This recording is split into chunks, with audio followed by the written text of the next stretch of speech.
చిన్న ప్రార్థన చేసుకొని వాక్య ధ్యానం చేద్దాం. పరలోకమందున్న మా కన్న తండ్రి, నీ యొక్క పరిశుద్ధమైన పాదాలకు నమస్కారం తెలియచేస్తూ ఉన్నాం. మరొక దినాన్ని మాకు అనుగ్రహించినందుకు స్తోత్రాలు. నీ పాద సన్నిధిలో నివసించే భాగ్యము నేను ఎంతో గొప్పది కనుక ఇదిగోనే నీ మాటలు వినడానికి మమ్మల్ని చేర్చినందుకు, పాటించడానికి చేర్చినందుకు స్తోత్రాలు. వినగల చెవులు, గ్రహించగల మనస్సును దయచేయండి. అభ్యంతరపరచచూచే సాతాను, దురాత్మ, చీకటి శక్తుల ప్రభావాన్ని తొలగించండి. నీ కొరకు ఉన్నతంగా మేము నాయన బ్రతుకున్నట్లుగా బలపరచండి. నీ పక్షాన నీవు నిలబెట్టుకున్న నీ దాసునైనా నేను అల్పజ్ఞుడను, పాపిని, నిష్ప్రయోజకుడను. కేవలం నీ ప్రేమ, నీ కృపచేత నీవు నిలబెట్టావు. మా అందరితో మాట్లాడి నీ నామమునికే మహిమ, ఘనత, ప్రభావములు చెల్లించుకోమని ప్రభువైన యేసు క్రీస్తు పేరిట ఈ ప్రార్థన మీకు సమర్పిస్తున్నాము తండ్రి, ఆమేన్. ప్రేమైన దేవుని పిల్లరా, జాగ్రత్తగా మనం విందాం దేవుని యొక్క మాటను.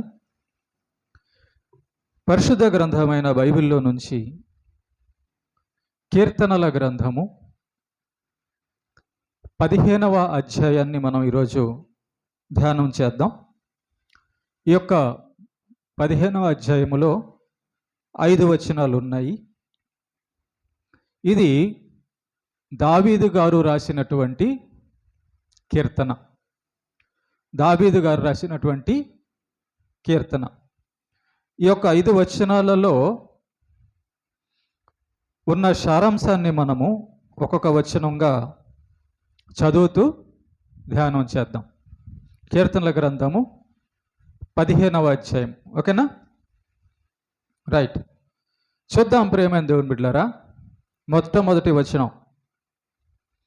యెహోవా నీ గుడారములో అతిథిగా ఉండదగినవాడు ఎవడు? నీ పరిశుద్ధ పర్వతము మీద నివసింపదగినవాడు ఎవడు అని చెప్పి ప్రభు ఇక్కడ దావీదు గారు రాసిన కీర్తన 15వ అధ్యాయము 1వ వచనంలో ఇలా రాయబడి ఉంది. చూడండి ఒకసారి. ఇక్కడ దేవుడే మనకు తెలియజేయాలనుకున్నటువంటి సంగతి ఏంటంటే, అతిథి. అతిథి అంటే ఏంటంటే, చూడండి, మన ఇంటికి ఎవరైనా మనం బాగా ప్రేమించిన వాళ్ళు వచ్చారు అనుకోండి. వస్తే వాళ్ళను మనం అతిథిగా భావించి, వాళ్ళని గౌరవించి, మంచి మర్యాదలు, మంచి వంటలు చేసి వాళ్ళను సంతోషపరుస్తాం, ఆనందపరుస్తాం. అతిథి అతిథి అని గౌరవిస్తాం అన్నమాట కదా. యెహోవా నీ గుడారములో అతిథిగా ఉండదగిన వాడెవడు అని అంటే అర్థం ఏంటంటే, దేవుని యొక్క గుడారము అంటే ఏంటి? మందిరం. దేవుని యొక్క గుడారము దేవుని యొక్క సన్నిధి. అది భూమి మీద ఉన్నటువంటి మందిరం కావచ్చు, పరలోకంలో ఉన్నటువంటి మందిరము కావచ్చు. ఓకే. ఒక ఇంటికి మనము వెళ్తే, వాళ్ళు మనల్ని బాగా ప్రేమిస్తే, వాళ్ళు మనల్ని అతిథిగా భావించి సకల మర్యాదలు చేసి మనల్ని సంతోషపెడతారు, గౌరవించి మనకు కావలసినవన్నీ కూడా ఇచ్చి పరుస్తారు. అవునా? బాగా గౌరవించి సంతోషపరుస్తారు. అయితే దేవుని యొక్క గుడారము, మందిరము, దేవుని యొక్క సన్నిధిలో దేవుడు ఉంటాడు కదా. దేవుడంట ఒక మనిషిని అతిథిగా చూడడం అనేది చాలా గొప్ప విషయం. ఒక మనిషి అతిథిగా వచ్చిన వారినే గౌరవించడం ఎంతో గొప్పగా ఉంటుంది. మంచి మంచి తిండి పెడతాడు, బట్టలు పెడతాడు, సీటు వేస్తాడు, అన్నీ బాగా గౌరవిస్తాడు. ఒక మనిషే, కేవలం ఒక మనిషే. అదే ఒక మనిషిని దేవుడుగాని పిలిచి ఆతిథ్యం ఇస్తే, అతిథిగా భావించి దేవుడుగాని ఆతిథ్యం ఇస్తే, దేవుడిచ్చేటటువంటి ఆతిథ్యం, గౌరవం ఎంత బాగుంటుందో ఒకసారి ఆలోచించండి కదా. కాబట్టి నీ గుడారములో అతిథిగా ఉండదగిన వాడెవడు అంటే, దేవుడు ఒక మనిషిని పిలిచి ఆ మనిషిని గౌరవించి, ఆ మనిషిని అతిథిగా భావించి, ఆ మనిషికి సంతోషాన్ని, ఆనందాన్ని, ఆత్మ సంబంధమైన విషయాలను సమస్తాన్ని ఇవ్వాలనుకుంటాడు. ఆ ఇవ్వాలనుకున్న వ్యక్తి ఎవరు? ఎలా ఉంటాడు? దేవుడు ఒక వ్యక్తిని పిలిచి అతిథిగా గౌరవించేటటువంటి ఒక మనిషి ఎలా ఉంటాడు? నీ పరిశుద్ధ పర్వతము మీద నివసింపదగిన వాడెవడు? దేవుని యొక్క మందిరములో, దేవుని యొక్క సన్నిధిలో, దేవుడు ఉండేటటువంటి ఆ సన్నిధిలో ఎల్లప్పుడూ ఉండేటటువంటి భాగ్యము, అదృష్టము ఎవరికి దక్కుతుంది? ఎవరు అలా ఉండగలరు? దేవుడి దగ్గర అతిథిగా ఉండదగిలిగిన వాడు ఎవరు? దేవుడు ఎవరిని అతిథిగా గౌరవించి, ఆతిథ్యం ఇచ్చి సంతోషపరుస్తాడు? అలాంటి వ్యక్తి ఎవరు అనేది దావీదు గారు మనకి ఇక్కడ తెలియజేస్తున్నాడు. చూసారా? ఒక ధనవంతుడి ఇంటికి వెళ్తే, రాజు ఇంటికి వెళ్తే ఎలా సత్కరిస్తాడు ఆ రాజు ఒక మనిషిని సత్కరించాలనుకుంటే? తిండి, ధనము, నగలు, బట్టలు, పదవులు ఇచ్చి ఒక రాజు ఒక మనిషిని సత్కరించాలనుకుంటే అతిథిగా ఇవ్వగలడు. అలాంటిది దేవుడు ఒక వ్యక్తిని అతిథిగా సత్కరించాలంటే, దేవుడు తన సన్నిధిలో ఎల్లప్పుడూ ఇతను నా దగ్గరే ఉండాలి, ఇతన్ని నేను ఎప్పుడూ కాపాడుతుండాలి, ఇతనితో నేను ఎప్పుడు సంతోషిస్తుండాలి, ఇతన్ని నేను ఎల్లప్పుడూ సంతోషపరచాలి అని దేవుడు అనుకునే వ్యక్తి ధన్యుడు కదా. ఎలాంటి వ్యక్తిని దేవుడు అలా గౌరవిస్తాడు, అలా తన సన్నిధిలో నిలుపుతాడు, తన సన్నిధిలో నిలిచే అదృష్టము, భాగ్యము ఇస్తాడు అన్నదే ఈ 15వ అధ్యాయం యొక్క దావీదు గారు రాసినటువంటి, తెలియచేసినటువంటి సారాంశం. చూద్దాం. దేవా, ఎలాంటోడిని నువ్వు గౌరవిస్తావయ్యా నీ సన్నిధిలో? ఎలాంటోడిని నువ్వు అతిథిగా భావించి నువ్వు ఆనందింపజేస్తావు? ఎలాంటి వాడిని నీ యొక్క సన్నిధిలో నిత్యము నివసించాలని నువ్వు అనుకుంటావు అని అంటే, ఆ అతిథి, ఆ దేవుడు గౌరవించే వ్యక్తి, ఆ మందిరంలో దేవుని సన్నిధిలో నిత్యము నివసించే ఆ వ్యక్తి ఎలా ఉంటాడంట అంటే, ఎవరిని దేవుడు అలాగా సత్కరిస్తాడంట అంటే, 2వ వచనం, యథార్థమైన ప్రవర్తన కలిగి నీతిని అనుసరించుచు హృదయపూర్వకముగా నిజము పలుకువాడే. చూసారా? క్వాలిటీస్ చెప్తున్నాడు. దేవుడు ఎవరిని అతిథిగా సత్కరిస్తాడో, దేవుడు ఎవరిని తన సన్నిధిలో నిత్యము నిలుపుతాడో చెప్తున్నాడు. యథార్థమైన ప్రవర్తన కలిగి నీతిని అనుసరించుచు హృదయపూర్వకముగా నిజము పలుకువాడే. 3 విషయాలు ఇక్కడ 2వ వచనంలో మనం చూస్తున్నాం. అదేంటి? యథార్థమైన ప్రవర్తన అంటే మోసం లేకుండా, మంచి ప్రవర్తన, దేవుడు చెప్పినటువంటి మంచి ప్రవర్తన, యథార్థం. అవునంటే అవునట్టుగా ఉంటుంది, కాదంటే కాదన్నట్టు, దాన్ని యథార్థం అంటారు. యథార్థమైన ప్రవర్తన, క్యారెక్టర్ అన్నమాట. మంచి క్యారెక్టర్ కలిగి నీతిని అనుసరించచ్చు. నీతి ఏది? దేవుని యొక్క మాటలే నీతి, దేవుని యొక్క ఆజ్ఞలే నీతి. ఏ మనిషి అయితే క్యారెక్టర్లో, ప్రవర్తనలో యథార్థంగా ఉంటాడో, ఏ మనిషి అయితే దేవుని ఆజ్ఞలను, నీతిని అనుసరిస్తూ ఉంటాడో, ఏ మనిషి అయితే హృదయపూర్వకంగా నిజమే పలుకుతాడో.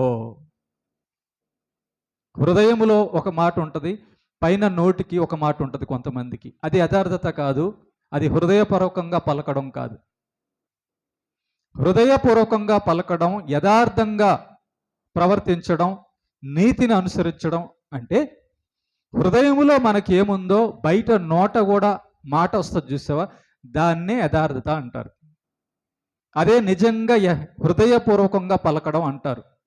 ఇప్పుడు దేవుడికైతే కనబడుతుంటుంది, మనకు తెలియకపోవచ్చు. పైకి నోటికి నేను మంచి మాటలు చెప్పి నా హృదయంలో నేను తిట్టుకోవచ్చు. మీరు పైకి మంచి మాటలు చెప్పి మీ హృదయంలో తిట్టుకోవచ్చు. అది యథార్థత కాదు. యథార్థత ఏంటంటే, నీ హృదయములో ఏమనుకుంటున్నావో పైన నోటితో కూడా అదే మాట్లాడడాన్ని యథార్థత అంట. అలాంటి వాడిని దేవుడు అతిథిగా పిలుస్తాడట. అలాంటి వాణ్ణి దేవుడు తన సన్నిధిలో నిత్యము ఉండేటట్టుగా నిలుపుతాడట. నిజము పలికేవాడు అన్నమాట. నిజమే పలికేవాడు. హృదయములో ఏముంటుందో నోట కూడా అదే ఉంటుంది. అదే నిజము పలుకుట. నిజము పలికేవాడిని, యథార్థమైన ప్రవర్తన కలిగిన వాడిని, నీతిని అనుసరించేవాడిని దేవుడు అతిథిగా పిలుస్తాడట. అయ్యారా, నిన్ను నేను గౌరవిస్తా, నిన్ను నేను సంతోషపరుస్తా, నీవు నా సన్నిధిలో ఎల్లప్పుడూ. దేవుడు ఉన్నంత కాలము ఇతను కూడా ఉంటాడంతే. అంతే కదా. దేవుడు శాశ్వతంగా ఉంటాడు కాబట్టి ఇతను కూడా శాశ్వతంగా ఉంటాడు. 3వ వచనం, అట్టివాడు నాలుకతో కొండెములాడడు, తన చెలికానికి కీడు చేయడు, తన పొరుగువాని మీద నింద మోపడు. చూసారా, దేవుడు ఎలాంటి వాడిని అతిథిగా పిలుస్తాడు, దేవుడు ఎలాంటి వాడిని తన సన్నిధిలో నిత్యము నిలుపుతాడంటానంటే, నాలుకతో కొండెములాడడు. కొండెములు అంటే ఇక్కడ మాటలు అక్కడ, అక్కడ మాటలు ఇక్కడ, గొడవలు పెట్టే మాటలు, తగాదాలు పెట్టే మాటలు, నిందలు పెట్టే మాటలు, రకరకాల మాటలన్నీ మాట్లాడుతుంటారు, లేనిపోనివన్నీ కూడా. కాబట్టి నాలుకతో కొండెములాడడు. దేవుడు ఎవరినైతే పిలుస్తాడో అతిథిగా, దేవుడు ఎవరినైతే నిలపాలనుకుంటాడో అలాంటి వ్యక్తి ఎలా ఉంటాడంట, నాలుకతో కొండెలాడ్డంట. అంటే గొడవలు పెట్టే పనులు చేయడు. కొంతమంది చూడండి, అదో ఆ గొడవలు పెట్టడం వాళ్ళకి సంతోషం అన్నమాట. ఇద్దరు గొడవ పడుతుంటే చూడడం వాళ్ళకి సంతోషం. ఎవరైతే గొడవ పడుతుంటే చూడాలనుకుంటారో వాళ్ళు చేసే పని ఏంటో తెలుసా? ఇదిగో నిన్న అతను అట్లా అంటున్నాడు, ఇదిగో ఇతను అట్లా చేసాడు, ఇదిగో నీ విషయంలో అతను ఇట్లా చేశాడు, చూసావా అలా చేయొచ్చు అతను. ఇలాగా ఇంకో వ్యక్తి గురించి ఇంకొక వ్యక్తి దగ్గరికి వెళ్ళేసి చెప్తుంటాడు అనమాట. అంటే వాళ్ళిద్దరు తగాదా వేసుకోవాలి. వాళ్ళిద్దరు తగాదా వేసుకుంటుంటే ఇడికి సంతోషం. కాబట్టి ఇలాంటి వాడిని దేవుడు అతిథిగా పిలవడు. ఎలాంటి వాడిని దేవుడు తన సన్నిధిలో నిత్యం ఉండాలని అనుకోడు అనమాట. అయితే ఎలాంటి వాడు దేవుని సన్నిధిలో ఉంటాడు, దేవుడు అతిథిగా ఉంటాడంటే, ఇదిగో కొండెములాడడు, గొడవలు పెట్టకుండా ఉంటాడు. చూసావా, ఎవరి ఇద్దరి మధ్యనో గొడవలు పెట్టకుండా ఉంటాడో అలాంటి వ్యక్తిని దేవుడు తన సన్నిధిలో నిలుపుతాడట. అలాంటి వ్యక్తిని పిలిచి దేవుడు ఆతిథ్యం ఇస్తాడంట. ఇక్కడ ఆతిథ్యం అంటే 2 రకాల ఆతిథ్యాలు ఉన్నాయండి. ఆతిథ్యం అంటే రెండు రకాల ఆతిథ్యాలు ఉన్నాయి. అదేంటంటే, మొట్టమొదటి ఆతిథ్యం చూడండి, మన ఇంటికి ఎవరినన్నా పిలిస్తే వాళ్ళని అతిథిగా ఏమేమి గౌరవిస్తామంటే, భోజనం పెడతాం, బట్టలు ఇస్తాం, ధనం ఇస్తాము, పదవులు ఇస్తాము మన స్థితిని బట్టి. ఒక రాజు అయితే అనుకోండి. ఇక్కడ దేవుడు 2 విషయాల్లో మనిషికి ఆతిథ్యం ఇస్తాడు. అదేంటంటే, ఆతిథ్యం ఇచ్చేటప్పుడు ఆహారాన్ని తీసుకుంటే, శరీరం ఉంది కాబట్టి శరీరానికి సంబంధించిన ఆహారము దేవుడిస్తాడు. అలాగే వాక్యం అనే ఆహారము ఆత్మ సంబంధమైనది, ఆత్మకు అవసరమైనది, పరలోకానికి వెళ్ళేది కాబట్టి, నిత్య జీవాన్ని ఇచ్చేది కాబట్టి, ఆనందాన్ని ఇచ్చేది, మనశ్శాంతిని ఇచ్చేది, ఆరోగ్యాన్ని ఇచ్చేది, బ్రతికనిచ్చేది కాబట్టి దేవుడు ఆత్మీయ ఆహారమైన వాక్యాన్ని కూడా మందిరములో ఇస్తాడు. అవును, మందిరములో నిత్యము నిల్చునేవాడికి, మందిరములో నిత్యం గడిపేవాడు వినేది దేవుడి మాటలే కదా. మందిరములో నిత్యము వాడికి నిత్యము ఉండేది దేవుని సహవాసమే కదా. ఆ మందిరములో ఉండేటటువంటి ఆశీర్వాదాలన్నీ కూడా ఆ వ్యక్తికి దేవుడు అందిస్తాడు, దొరుకుతాయి. ఆత్మీయ ఆహారం వాక్యము దొరుకుతుంది, అలాగే శరీర ఆహారము భోజనం కూడా దొరుకుతుంది.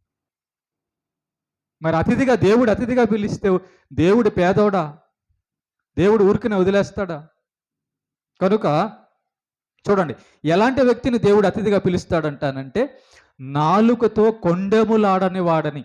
అంటే తగాదాలు పెట్టకుండా ఎవరైతే ఉంటారో అలాంటి వాడిని మందిరానికి ప్రతి ఆదివారం దేవుడు పిలుస్తాడు, మందిరంలో నిలుపుతాడు, తగాదాలు పెట్టకుండా ఉండేవాడిని.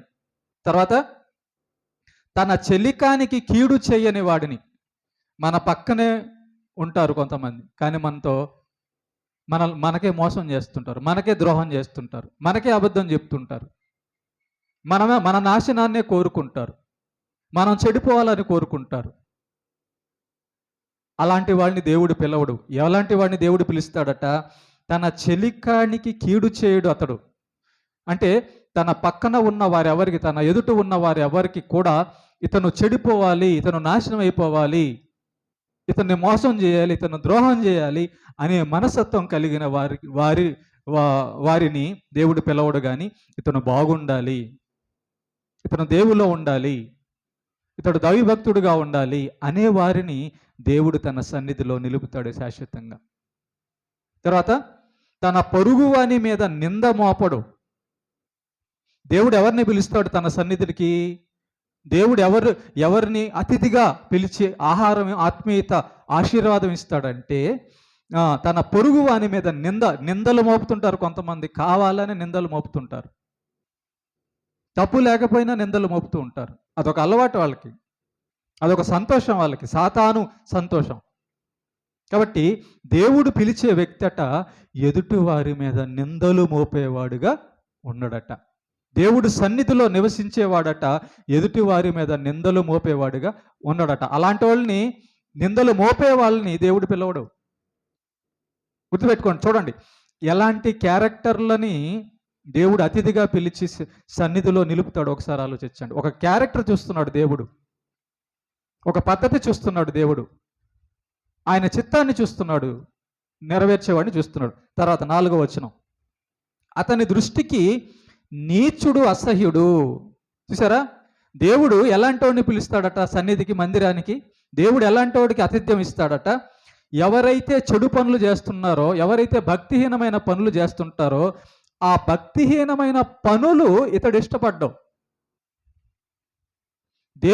దేవుని సన్నిధికి దూరం అయ్యే పనులు, దేవునికి బాధ కలిగించే పనులు ఎవరైతే చేస్తుంటారో ఆ పనులను చూసి సంతోషించేవాడిని దేవుడు పిలవడు. కానీ ఆ పనులు చూసి అసహించుకునేవాడిని దేవుడు పిలుస్తాడు. ఆ పనులను చూసి ఎవరైతే కాదనుకుంటాడో, అలాంటి పనులు నేను చేయకూడదు అనుకుంటాడో అలాంటి వాడిని దేవుడు తన సన్నిధిలో నిత్యము నిలుపుతాడు, అతిథిగా ఉంచుతాడనమాట. అతని దృష్టికి నీచుడు అసహ్యుడు. కొంతమంది చూడండి, తప్పు చేసినా వాళ్ళు మంచోళ్ళుగానే కనబడతారు, దేవునికి విరుద్ధంగా ప్రవర్తించిన వాళ్ళు మంచోళ్ళుగానే కనబడతారు. గుర్తుపెట్టుకోండి, దేవుడికి ఏది నచ్చిద్దో మనకు కూడా అదే నచ్చాలి. దేవుడికి ఏది ఇష్టం ఉండదో మనకు కూడా అది ఇష్టం ఉండకూడదు. ఓకేనా? దేవుడికి నచ్చంది మనకు నచ్చుతుందంటే తేడా ఉందని అర్థం. దేవుడికి నచ్చంది మనకు నచ్చుతుందంటే తేడా అని అర్థం. కాబట్టి దేవునికి నచ్చేదే మనం మెచ్చుకోవాలి. ఏమా? అతని దృష్టికి నీచుడు అసహ్యుడు. చూసారా, దేవుడు ఎవరిని పిలుస్తాడంట? ఎవరైతే దేవునికి బాధ కలిగే పనులు చేస్తుంటారో, అలాంటి పనులు ఎవరైతే అసహించుకుంటాడో వాడు దేవుడి సన్నిధిలో ఉంటాడు. నిజమే. చూడండి, బయట మందిరానికి వచ్చేటప్పుడు ఈరోజు ఏం మందిరానికి వెళ్తావులే అని ఒకడు అన్నాడు అనుకో, అది చెడ్డ పని, చెడ్డ మాట, చెడ్డ యొక్క ఆలోచన. దేవుని సన్నిధికి వెళ్ళి దేవుణ్ణి ఆరాధించి దేవునికి కృతజ్ఞతలు చెల్లించి నేర్చుకొని ఆశీర్వాదం పొందాల్సిన దేవుని సన్నిధిలో మనం వెళ్ళాల్సి ఉంటుండగా ఎవరైనా మనల్ని వద్దంటున్నారు అనుకో, అది చెడ్డ పని. అలా ఎవరైనా అంటున్నప్పుడు అలా అంటున్న వారిని చూసుకొని మనం ఏం చేయాలంటే, నువ్వు చెబుతున్న మాట మంచిది కాదు, నీ మాటకు, నీ ఆలోచనకు నేను ఒప్పుకోను, నేను నా దేవుని సన్నిధికి వెళ్ళాల్సిందే అని దేవుని యొక్క ఆతిథ్యము దేవుని సన్నిధిలో నించునేవాడు చెప్తాడట. దేవుని మందిరానికి వెళ్ళొద్దు అనే మాట అసలు అతనికి నచ్చదు. దేవుని మందిరానికి వెళ్ళొద్దు అని అనడానికి నీకు ఎలా మనసు వచ్చింది? అసలు నువ్వు దేవుని మందిరానికి వెళ్ళొద్దు అంటున్నావంటే నువ్వు ఎవరి సంబంధివి? నన్ను దేవుని ఆరాధించడానికి వెళ్ళొద్దు అంటున్నావంటే నువ్వు ఎలాంటి వాడివి అని మాట్లాడతాడట. అసలు ఒప్పుకోడట. దేవుని మందిరానికి వెళ్ళొద్దు అనే మాటతో దేవుని సన్నిధిలో ఉండేవాడు ఏకీభవించడు. కష్టమైన, నష్టమైన, ఏమైనా మంచంలో ఉంటే తప్ప, బాగలేకుండా మంచంలో ఉంటే తప్ప ఎప్పుడూ కూడా అతడు దేవుడి సన్నిధిని వీడవడు. అదే మీకు గుర్తు. మనం వెళ్ళాలనుకుంటాం, రావాలనుకుంటాం, కానీ మనల్ని దేవుడు నడిపించాలి. ఇది ఒకటి ఉంది. పోయిన వారం కూడా మీకు చెప్పాను. ఇంటి నుంచి దేవుడి సన్నిధికి రావాలంటే దేవుడు నడిపించాలి. ఓకేనా? దేవుడు నడిపించాలంటే సాతాను మనల్ని తీసుకెళ్లకుండా ఉండాలి. సాతాను మనల్ని తీసుకెళ్లకుండా ఉండాలంటే మనం సాతాను మాట వినకుండా ఉండాలి. సాతాను మాట వినకుండా ఉంటేనే సాతాను మనలో పనిచేయడు, దేవుడు మనల్ని నడిపిస్తాడు. ఓకే?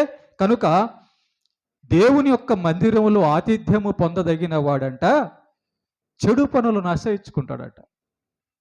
తర్వాత అతడు యెహోవా యందు భయభక్తులు గలవారిని సన్మానించును. చూసారా?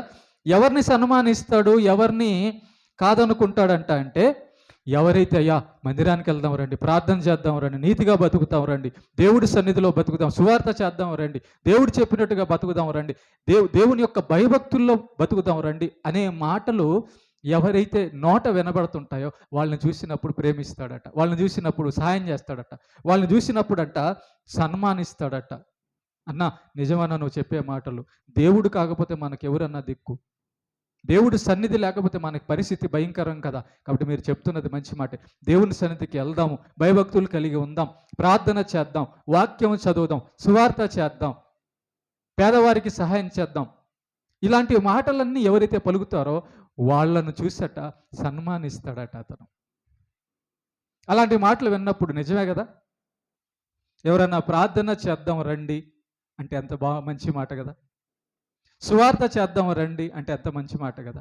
బైబిల్ చదవదాం రండి అంటే ఎంత మంచి మాట కదా. ఎవరికైనా లేనోళ్ళకి పేదోళ్ళకి సహాయం చేద్దాం రండి అంటే మంచి మాటలు కదా.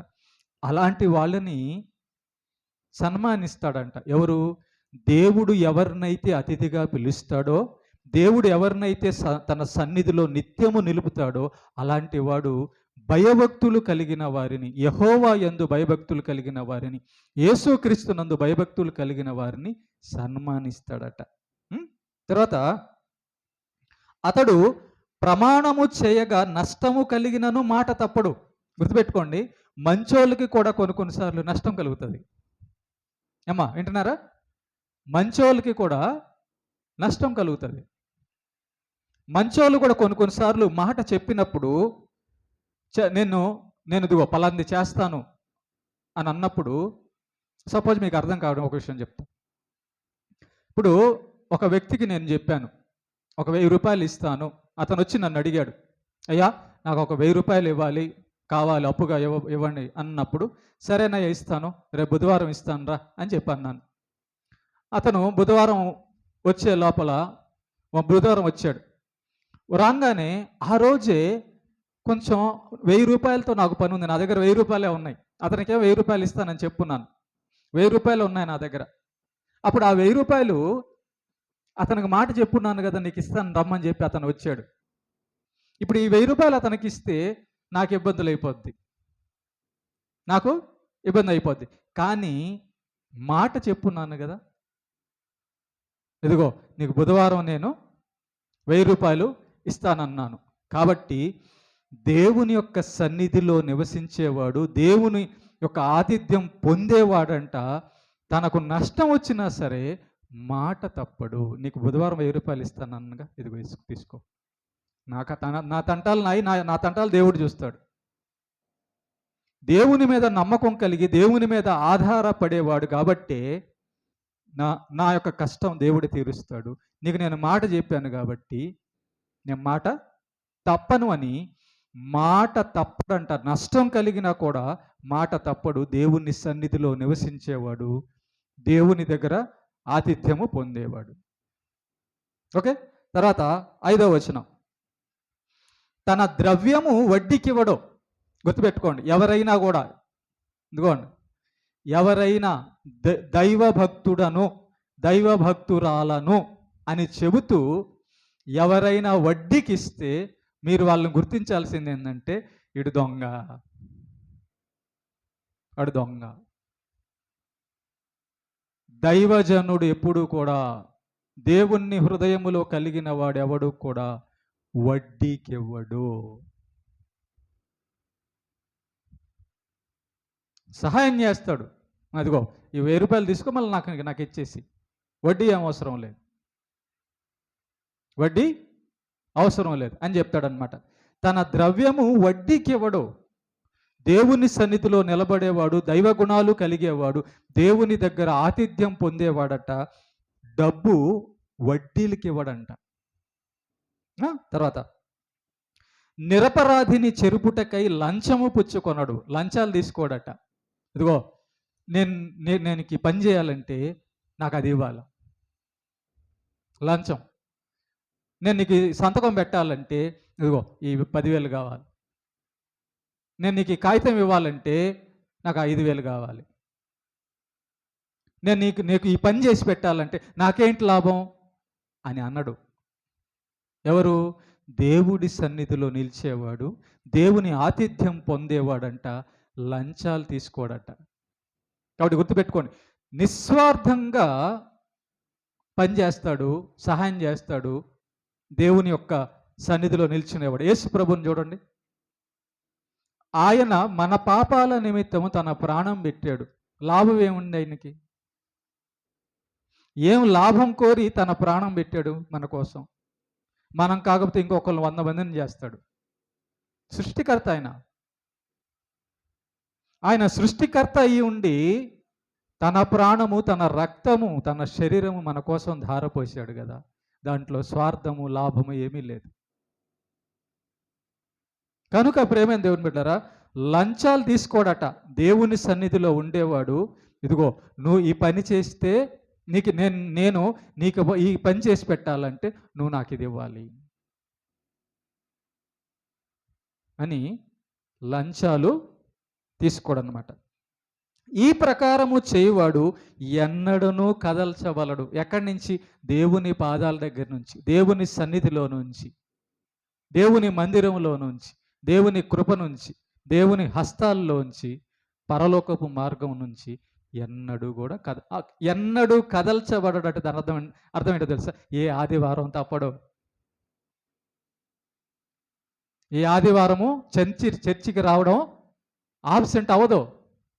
కారణం ఏంటంటే ఎల్లప్పుడూ అతన్ని దేవుడు నిలుపుతుంటాడు. ఎల్లప్పుడూ అతన్ని దేవుడు తన సన్నిధిలో నిలుపుతుంటాడు. కాబట్టి సాతాను అతన్ని పట్టుకోలేడు.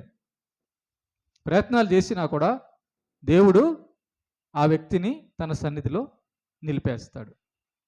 చూసారా? కాబట్టి దేవుడి సన్నిధిలో ఉండడం అనేది ఎంత భాగ్యము, దేవుడి చేత కాపాడబడ్డం అనేది ఎంత భాగ్యము, దేవుడి చేత ఆయన ఇస్తుంటే మనం తీసుకోవడం అనేది ఎంత భాగ్యం. ఆయన ఆతిథ్యము, మనకు ఆతిథ్యం ఇస్తాడంట ఇలా ఉంటే. దావీదు గారు రాస్తున్నారు, ఇదిగో దైవజనులారా, దేవుని బిడ్డలారా, మీరు ఇలాగుంటే ఆయన మీకు ఆతిథ్యం ఇస్తాడు. మీరు ఇలాగుంటే తన సన్నిధిలో ఎల్లప్పుడూ నిత్యము నిల్చునే భాగ్యం ఇస్తాడు అని అంటున్నాడు. కాబట్టి ప్రేమని దేవుని బిడ్డలారా, మనం ఈ విధంగా ఉంటే ఆయన మనల్ని సంతోషపరిచి ఆతిథ్యం ఇస్తాడండి. ఆత్మీయాహారం ఇస్తాడు, శరీర ఆహారము, బలము, సమస్తాన్ని ఇస్తాడు. కనుక మన నోట అబద్ధం రాకూడదు, మన ప్రవర్తన యథార్థంగా ఉండాలి, నిందలు మోపకూడదు, చాడీలు చెప్పకూడదు, వడ్డీలకి ఇవ్వకూడదు, చెడ్డ పనులను ఇష్టపడకూడదు, లంచము పుచ్చుకోకూడదు. ఇలా ఉంటే దేవుడికి ఎంత ఇష్టమో, ఎంత ముద్దో మనం కదా. చూడండి, బాగా మనకు ముద్దొచ్చే పిల్లల్ని మన దగ్గర ఒళ్ళోనే పెట్టుకుంటాం, మనతోనే ఉండాలనుకుంటాం. ఏది మనకిష్టమో అది మనతోనే ఉండాలనుకుంటాం. అవునా? ఇప్పుడు జనాలకు అందరికి ఏది ఎక్కువ ఇష్టం చెప్పండి? ఇప్పుడు జనాలందరికీ ఏది బాగా ఇష్టంగా ఉంది? ఏమ్మా? ఏంటి? జనాలకి బాగా, అందరికీ, ఆడవాళ్ళకి, మగవాళ్ళకి, ఆడవాళ్ళకి కూడా, పిల్లలకి కూడా చెప్పండి, ముసలోళ్ళు కానించి కుర్రోళ్ళు వరకు కూడా ఆడవాళ్ళు కానీ, మగ కాని వాళ్ళకి కానీ, ఎవరికైనా కానీ ఏది ఇష్టంగా ఉంది చెప్పండి? ఏది ఇష్టంగా ఉంది? ఎప్పుడు ఇది ఉంటే నాకు చాలు అని దేన్ని అంటున్నారు? అర్థమైందా? అర్థమైందా? ఏది? అది సెల్ ఫోన్ కదా. చూసారా? ఈ సెల్ ఫోన్ నాతో ఉంటే చాలు. భార్య పక్కనే ఉంటుంది, చూస్తుంటాడు, పిల్లలకాయలు పక్కనే ఉంటారు, చూస్తుంటారు. ట్రైన్లోకి వెళ్ళినా చూస్తుంటారు, బస్సులోకి వెళ్ళినా చూస్తుంటాడు, ఉద్యోగానికి వెళ్ళినా చూస్తుంటాడు. అంటే పెళ్ళాం కంటే, భర్త కంటే, పిల్లల కంటే, అన్నిటికంటే, దేవుడి కంటే ఎక్కువగా అయిపోయింది ఇష్టం మనుషులకు సెల్ ఫోన్. చూసారా? నేను ఏమీ లేక అసలు భూమి మీద సెల్ ఫోన్ లేని వాడిని వింత మనిషిగా చూడొచ్చు కదా. ఒక్కొక్కరికి 2-3 సెల్లు కూడా ఉంటున్నాయి. కానీ సెల్లు లేని వాళ్ళని చూడాలంటే చూడలేకపోతున్నాం కదా ప్రియమైన దేవుని బిడ్డలారా. కాబట్టి చూడండి, దేవుడితో నేను ఉండాలి, దేవుడి సన్నిధిలోనే నేను ఉండాలి, వాక్యంతో నేను ఉండాలి. నేను వాక్యం ఉండకుండా ఉండలేను, మందిరానికి వెళ్లకుండా ఉండలేను, దేవుడు లేకుండా ఉండలేను అనే వాళ్ళని దేవుడు తన పక్కనే ఉంచుకుంటాడు. మనం ఎలాగైతే సెల్ ఫోన్ని మన పక్కనే ఉంచుకొని ఉంటున్నామో రాత్రి పగలు, దేవునితో ఎవరైతే ఉండాలనుకుంటున్నారో అలాంటి వారిని దేవుడు తన పక్కనే ఉంచుకుంటాడు. ఇది దీని అర్థం. ఒకసారి ఆలోచించండి. సెల్ ఫోన్తో ఉన్నంతసేపు నేను దేవుడితో ఉండగలుగుతున్నానా? సెల్ ఫోన్ చూస్తున్నంతసేపు నేను ప్రార్థన చేయగలుగుతున్నానా? సెల్ ఫోన్ చూస్తున్నంతసేపు నేను వాక్యం చదవగలుగుతున్నానా? సెల్ ఫోన్ చూస్తున్నంతసేపు నేను మందిరంలో గడపగలుగుతున్నానా? ఏది నాకు ఇష్టంగా ఉంది? ఏమంటే దేవుణ్ణి అలా ప్రేమించకపోతే దేవుడి కంటే దీన్నే కదా ఎక్కువగా ప్రేమిస్తున్నామని అర్థం. కనుక దావీదు గారు చూసారా ఎంత మంచి కీర్తన రాశారు. దేవుడికి ఎలాంటి వారి ఇష్టమో, దేవుడు ఎవరికి ఆతిథ్యం ఇస్తాడో, దేవుడు తన సన్నిధిలో ఎలాంటి వారిని నిత్యం నిలుపుతాడు అన్న విషయాలు రాశాడు. అందుకే దావీదు గారి గురించి దేవుడు అంటాడు, దావీదు నా హృదయానుసారుడు. దేవుడు అంటే ఎంత ఇష్టమో దావీదుకి, దేవుని సన్నిధి అంటే ఎంత ఇష్టమో దావీదుకి, యథార్థంగా ఉండడం అంటే ఎంత ఇష్టమో దావీదుకి, దేవుడు చెప్పినట్టుగా భయభక్తులు కలిగి ఉండడం అంటే ఎంత ఇష్టమో. అందుకే దావీదు సింహాసనము నిరంతరము ఉండును అని చెప్పి దేవుడు అన్నాడు. కనుక మనం దేవుడి దగ్గర ఆతిథ్యం పొందాలి అంటే ఇదిగో ఇలా ఉండాలి. మనం ఖచ్చితంగా ప్రతి వారం దేవుని సన్నిధిలో మనం నిలబడాలి అంటే దేవునికి ఇష్టమైనట్టుగా ఉంటేనే మనం ఆబ్సెంట్ కాకుండా ఉండగలం. దేవుణ్ణి ప్రేమించగలిగితేనే, గుర్తుపెట్టుకోండి, ఒక మాట చెప్పి ముగిచ్చేస్తాను.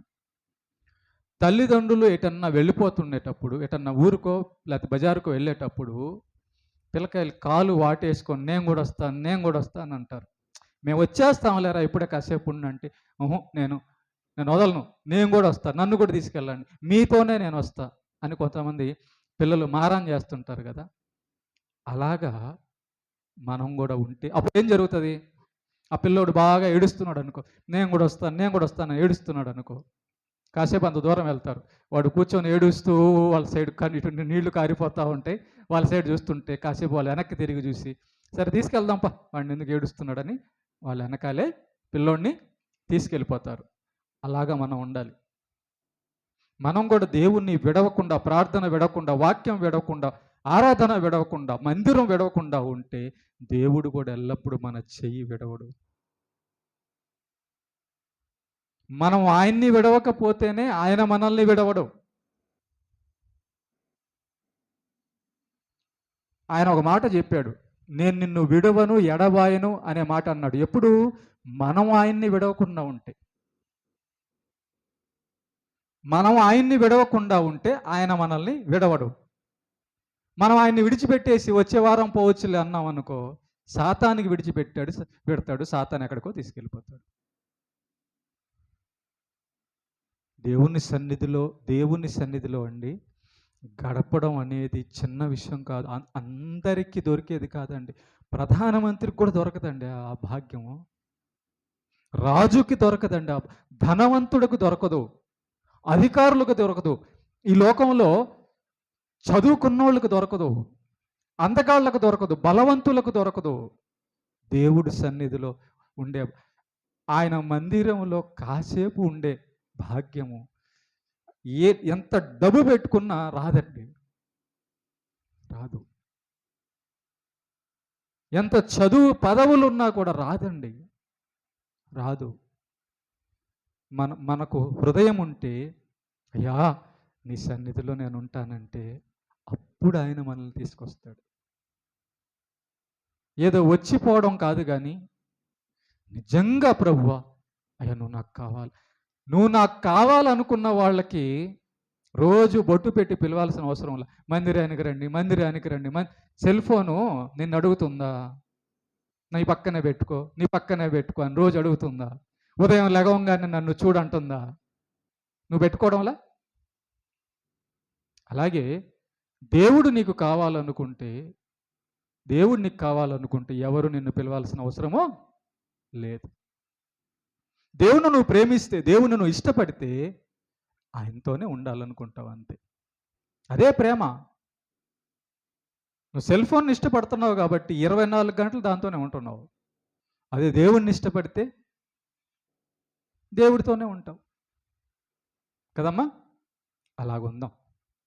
దేవుని చేత మనం ఆతిథ్యం పొందడం అంటే చిన్న విషయం కాదండి. దేవుని చేత మనం ప్రేమించబడ్డం అంటే చిన్న విషయం కాదు. దేవుని సన్నిధిలో నివసించడం అంటే అందరికి, ప్రేమైన దేవుని బిడ్డలారా, అందరికీ దొరికే భాగ్యం కాదు. అదే దావీదు గారు అంటారు, నీ సన్నిధిలో నిల్చోవడం నాకు అంత అదృష్టం అంటాడు, మహాభాగ్యం అంటాడు. ఆయన సన్నిధిలో గడిపే ప్రతి క్షణం ఉంది చూసారా, చాలా విలువైంది. నువ్వు బయట ఇంకెక్కడన్నా ఉండు, దానికి విలువ ఉండదు. దేవుని సన్నిధిలో గడిపే టైం ఉంటుంది చూసావా, సూపర్. అది చాలా గొప్పది అది. కాబట్టి దావీదు నిత్యము నీ సన్నిధిలో ఉంటానయ్యా అంటాడు. ఓకే, అలాగ మనము ఉందాం. దేవునికి మహిమ కలుగును గాక.